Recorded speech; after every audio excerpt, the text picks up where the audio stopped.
नमस्कार, मैं हूं आपके साथ मयंक। देखिए, एक बार फिर एक ऐसी खबर आई है ईरान से जो सब तरफ सुर्खियों में है और इस खबर को लेकर एक बार फिर तरह तरह के कयास लगाए जा रहे हैं और फिर खबर यही है, सवाल वही है कि क्या ईरान ने छोटा परमाणु परीक्षण किया है। अब ऐसा क्यों कहा जा रहा है, एक बार फिर ये सवाल क्यों पूछा जा रहा है कि क्या ईरान ने एक मिनी लेवल पे जो है किसी तरह का परमाणु परीक्षण किया है, इस तरह की बात क्यों हो रही है, इस पे चर्चा करते हैं। देखिए, कल एक घटना हुई ईरान के बुशर में। बुशर जो शहर है ईरान का, वहाँ पे दो धमाके सुनाई दिए गए और इन धमाकों के बाद 3.9 लेवल का रिक्टर स्केल पर भूकंप के झटके मापे गए ईरान में। और उसके बाद इस तरह की खबरें अचानक से फैलने लगी कि क्या ये ईरान का कोई मिनी न्यूक्लियर टेस्ट था। और जो स्थानीय लोगों से इसमें गौर करने वाली जो बात थी, जो इसको न्यूक्लियर धमाके से जोड़ा गया, न्यूक्लियर टेस्ट से जोड़ा गया, इसकी वजह क्या है? इसकी वजह ये है कि जो स्थानीय लोग हैं बुशर के, इस तरह की खबरें आई, उनका कहना ऐसा था कि ये जो पहले दो धमाके सुने गए और उसके बाद ऐसा लगा कि ऐसा महसूस हुआ जैसे ज़मीन के नीचे किसी तरह का धमाका हुआ है। ज़मीन के नीचे से एक झटका, एक वेव महसूस की गई और ये जो है बहुत कुछ उस तरह का धमाका लोगों का कहना था जैसे मान लीजिए कोई परीक्षण किया गया है, जैसे ज़मीन के अंदर कोई धमाका हुआ है। इस तरह की खबरें आने लगी, जिसके बाद कई जगह है सोशल साइट पे इस तरह की खबरें आई कि भाई क्या ये सवाल उठने लगे। देखिए, जून में भी पहले भी इस तरह की खबर आई थी। 20 जून की रात को भी ईरान में भूकंप के झटके लगे थे। 5.1 के आसपास वो था, हालांकि वो बहुत ज़्यादा तेज़ झटका था। उस समय भी हमने इस पर वीडियो किया था। और चूंकि बार बार दर्शक ये सवाल पूछते हैं कि क्या ये परमाणु परीक्षण तो नहीं था, हमने उस समय आपको बताया था कि जो उस समय धमाका हुआ था उसमें उसको मापने के लिए एक एस वेव होती है, एक पी वेव होती है। ये थोड़ा सा टेक्निकल टर्म है कि कोई धमाका जो है, भूकंप जो है, अगर कोई भूकंप आता है, वो भूकंप जो आया है वो क्या न्यूक्लियर किसी ब्लास्ट की वजह से आया है, न्यूक्लियर टेस्ट की वजह से आया है, या फिर वो एक नेचुरल भूकंप है। इसको जानने के लिए एस वेव और पी वेव, दो तरह की वेव्स बनती हैं और इनका मेजरमेंट किया जाता है, जिससे ये पता चल जाता है कि ये नेचुरल कोई घटना थी या ये किसी तरह का धमाका था और न्यूक्लियर ब्लास्ट था। अब देखिए, बुशर वो जगह है जहाँ पे ऑलरेडी ईरान का एक न्यूक्लियर प्लांट है जो कि रशिया की मदद से चल रहा है। दूसरा, यहाँ पे एक बड़ा एयर बेस है। जिस जगह पे ये धमाके हुए और जहाँ ये भूकंप के झटके महसूस किए गए, ये उस एयर बेस के बेहद करीब बताए जा रहे हैं। इसलिए ये चर्चा छिड़ गई कि क्या ये किसी तरह का परमाणु परीक्षण तो नहीं था। इस बारे में देखिए, कुछ नहीं कहा गया ईरान की तरफ से। ईरान के राष्ट्रपति चीन में थे उस समय जबकि ये घटना है। पेजेश्कियान जो वहाँ पे थे और वो बीजिंग में थे और शी जिनपिंग से और किम जोंग उन से उनकी मुलाकात चल रही थी चाइना में। उस दौरान ये घटना घटी ईरान में। अब देखिए, ये तो एक बात हुई।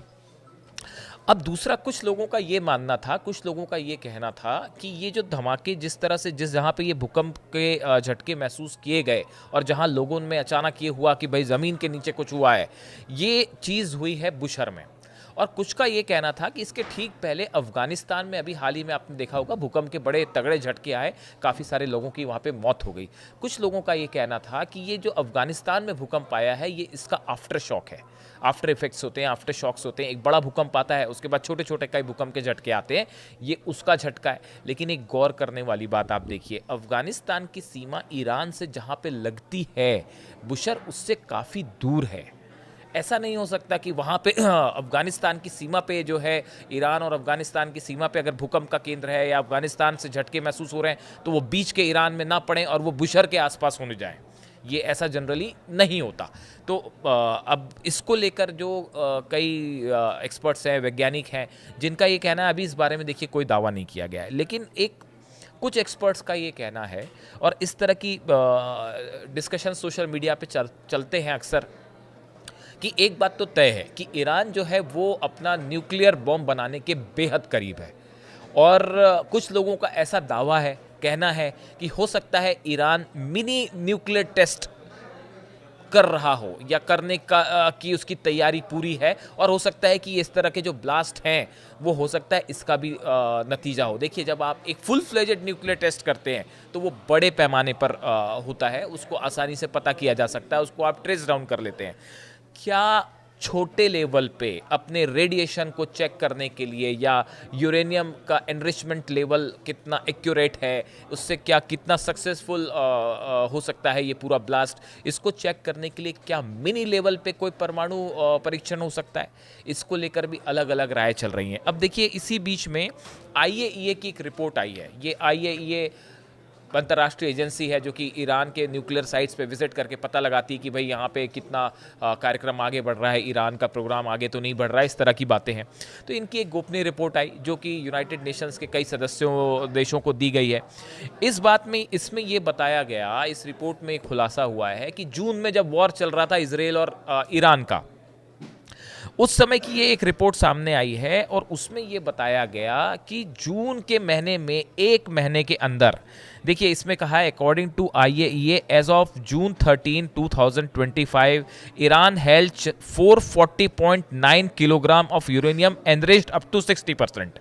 इसमें यह कहा गया कि जून के महीने में, 13 जून की ये रिपोर्ट है कि 13 जून तक ईरान के पास 440.9 किलोग्राम एनरिच्ड यूरेनियम है जो कि 60% तक एनरिच है। अब ये इनका कहना ऐसा है कि जो हमारी पिछली रिपोर्ट थी, मई की जो रिपोर्ट थी, उसके मुकाबले ये 32.3 किलोग्राम ज़्यादा है। यानी एक महीने के अंदर ईरान ने करीब 32 किलो यूरेनियम एनरिच किया। ये आईएईए का दावा है। देखिए ये इस बात को बताता है कि ईरान बहुत तेज़ी से, देखिए इस तरह की खबरें हैं पहले भी कि ईरान जो है वो न्यूक्लियर बॉम्ब बनाने के बेहद करीब है। और ये रिपोर्ट अगर सही है तो देखिए 60% आपके पास एनरिच्ड यूरेनियम है, ये आईएईए खुद कह रहा है।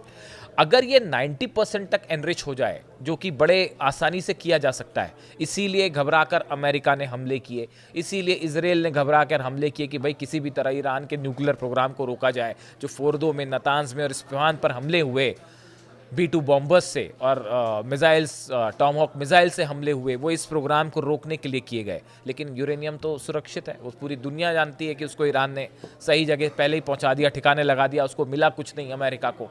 अब देखिए, अब इसके बाद की कहानी समझिए।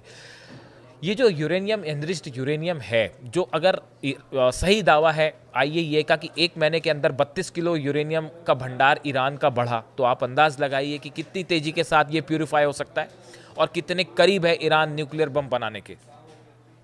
इन सूरत में अमेरिका बार बार ये दबाव डाल रहा है कि आईएईए का फुल इंस्पेक्शन वहां शुरू हो जाए, ईरान का जो परमाणु कार्यक्रम है उसको पूरी तरह से, एनरिचमेंट को पूरी तरह से रोक लिया जाए। बार बार इसके कि ईरान का ये कहना है कि हमारा फंडामेंटल राइट है, हमारा सॉवरेन, हम एक सॉवरेन कंट्री है, इलेक्ट्रिसिटी के लिए हमारी ज़रूरत है, मेडिकल पर्पसेस के लिए हमारी ज़रूरत है, लाइट के लिए हमारी ज़रूरत है, हम इसको कंटिन्यू करना चाह रहे हैं। टॉक्स करने के लिए भी ईरान राजी है, लेकिन उसके बाद भी यूरोपियन कंट्रीज स्नैपबैक सैंक्शंस लगाने की कोशिश में है। मिसाइल प्रोग्राम, अभी जो नया खुलासा अली लारिजानी साहब ने किया कि भाई अमेरिका जो है उसका मूल मकसद है ईरान के मिसाइल प्रोग्राम को रोकना। इसराइल को शायद डर हो इस बात का कि जो पिछली बार हमले हुए, ऐसे ही हमले अगर आगे हो गए तो क्या होगा। इसराइल जो है, जो हमने देखा जो मिसाइल्स गिरी, अब की बार तो ईरान का दावा है कि इससे भी ज़्यादा मिसाइल्स बन गई हैं, ज़्यादा स्पीड के साथ और ज़्यादा आधुनिक टेक्नोलॉजी के साथ ईरान के पास मिसाइलें आ गई हैं। इस सूरत में अगर ईरान खुद को परमाणु न्यूक्लियर देश घोषित कर देता है, जिसकी प्रबल संभावनाएं बताई जा रही हैं, खासकर अगर स्नैपबैक सैंक्शंस लग जाते हैं, अगर ईरान को ज़बरदस्ती जो है वो उस पर आप लाद दिए जाएं प्रतिबंध, तो कई सारे साइंटिस्ट का ये कहना है कि ईरान ऑलरेडी इस पोजीशन में है कि चंद दिनों के अंदर अगर ईरान चाहे तो वो न्यूक्लियर धमाका कर सकता है। कुछ का तो ये भी दावा है कि ये जो आफ्टर शॉक, ये जो छोटे छोटे भूकंप आ रहे हैं, हो सकता है ये किसी तरह का परमाणु परीक्षण हो। हालांकि इसके बारे में कोई पुख्ता जानकारी नहीं है। देखिए ये ऐसी चीज़ें हैं जो जब तक कोई डिक्लेयर ना करे, जब तक कोई पुख्ता जानकारी सामने नहीं आए, तब तक कुछ आप कह नहीं सकते। पूरे दुनिया भर के सैटेलाइट्स ईरान की गतिविधियों को मॉनिटर करते हैं, चाहे अमेरिका के हों, चाहे यूरोपियन कंट्रीज़ के हों। ये समझने की कोशिश में लगे रहते हैं कि ईरान में न्यूक्लियर टेस्ट तो नहीं हो रहा। किम जोंग उन हाल ही में मिले पेजिशकियान साहब से, राष्ट्रपति ईरान के, और वो पहले ही कह चुके हैं किम जोंग उन को ईरान को फ़ौरन न्यूक्लियर टेस्ट करना चाहिए, आप दबाव में मत आइए, फ़ौरन न्यूक्लियर टेस्ट करिए। इन सूरत में ये जो भूकंप है जिसको लेकर सबसे ज़्यादा चर्चा हो रही है कि क्या ये किसी तरह का मिनी न्यूक्लियर टेस्ट था, क्योंकि जब आप कोई डिवाइस यूज़ करते हैं, चाहे फिशन डिवाइस हो या फ्यूज़न डिवाइस हो, उसका एक छोटे रूप में आजकल देखिए उसको टेस्ट करने के लिए आपको एक बड़ा फुल फ्लेजेड ब्लास्ट की ज़रूरत नहीं है। अब तो लैब टेस्ट भी होता है, यानी कि आप एक कंप्यूटर पे ही जो है वो पूरा आकलन कर लेंगे कि आपका परमाणु परीक्षण जो है वो कितना सक्सेसफुल है या नहीं है। कंप्यूटर लेवल पे ही वो टेस्ट हो जाते हैं। तो हो सकता है, कई लोगों का ये कहना है, कई एक्सपर्ट्स का ये कहना है जो न्यूक्लियर मामले के जानकार हैं, वो बताते हैं कि कहीं ऐसा तो नहीं कि ये छोटे छोटे स्तर का टेस्ट है, जो ईरान कुछ छोटे न्यूक्लियर बॉम्ब्स डेवलप कर रहा हो या उसकी एक्यूरेसी टेस्ट करने के लिए। हालांकि देखिए, इस बारे में कोई पुख्ता जानकारी नहीं है। I am repeating it again कि किसी एजेंसी ने नहीं कहा है कि ये टेस्ट है। इस तरह की बातें अभी सिर्फ चर्चाओं में ही है। ईरान की तरफ से इस बारे में कुछ नहीं कहा गया है। कई इंटरनेशनल एजेंसीज हैं जो ये मॉनिटर करती हैं कि ये क्या कोई न्यूक्लियर टेस्ट तो नहीं था, उनकी तरफ से भी कुछ नहीं कहा गया है। पिछली बार जो भूकंप आया था उसमें ये कहा गया था कि नहीं, ये नॉर्मल अर्थक्वेक की घटना है। इस बार इसे अफगानिस्तान से जोड़ा जा रहा है, लेकिन अफगानिस्तान और बुशर में बहुत अंतर है, दूर है बहुत ज़्यादा। बीच में भूकंप ना आए और इधर भूकंप आ जाए, ये थोड़ा सा बात जम नहीं रही।